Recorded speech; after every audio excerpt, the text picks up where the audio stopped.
Assalamu alaikum. In this video, how to center object in Photoshop. I have a text or object. Double click, hold Alt, down arrow key, then click again, double click, show this align center.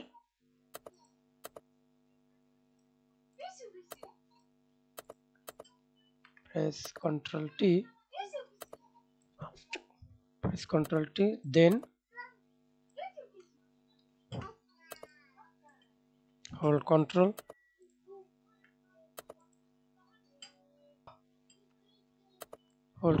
select center. Press Ctrl Z for group. Press Ctrl